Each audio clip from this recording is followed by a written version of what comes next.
नमस्कार किसान भाइयों, एमडी किसान पॉइंट यूट्यूब चैनल में आपका स्वागत है।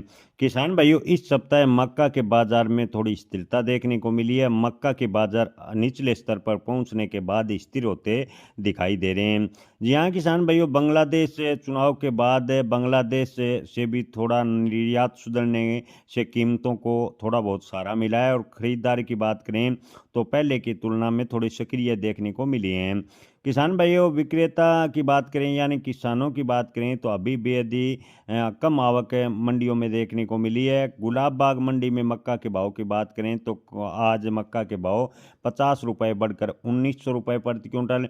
दिल्ली में मक्का के भाव 2120 रुपये प्रति quintal.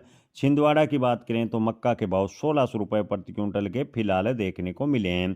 Tirupati starch plant Indore पर मक्का के भाव 1700 रुपये प्रति क्विंटल। सांगली में मक्का के भाव शुरुआती दौर में 1850 रुपये प्रति क्विंटल के भाव फिलहाल देखने को मिले हैं। इली बॉर्डर पर मक्का की खरीदारी 2000 रुपये प्रति क्विंटल पर हो रही है, जो निचले स्तर से लगभग 100 रुपये की रिकवरी कहा जा सकता है। आपको बता दें कि बांग्लादेश को फिलहाल रेल रैंक और ट्रकों द्वारा जो सप्लाई है वो मक्का की जारी है।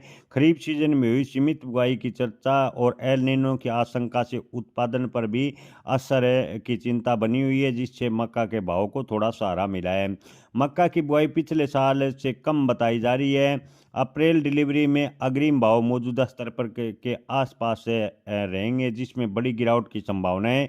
फिलहाल की स्थिति को कम होती होती दिखाई दे रही है।